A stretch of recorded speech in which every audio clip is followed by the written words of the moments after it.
ההחלטה של כבודכם צריכה להתבסס אך ורק על דבר אחד, האם החלטת הממשלה להימנע במשך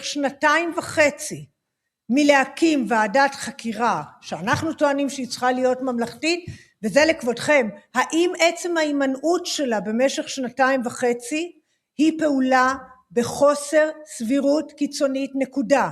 לא קשור מה יקרה מחר, לא קשור אם יש מחלוקות בין משפחות שכולות, וכבודכם גם לא ניכנס מדוע יש מחלוקות, מי יזם אותם, מי פוגע במעמד רשות השופטת ואומר שנשיא בית המשפט העליון לא אמון עליו ולא אמין עליו, מי יצר את כל המעגל הזה שהביא לכל המתח בין משפחות שכולות. כבודכם, לדבר הזה יש ידיים ורגליים, ואנחנו פה לא במקרה נמצאים בשבר כל כך גדול, וכבודכם יש להם תפקיד בכוח. אם יש רשות שופטת שתעלה ותופע, יש כאן רשות מבצעת, יש רשות מחוקקת, קוראים דברים, ואם הרשות השופטת חושבת שהיא יכולה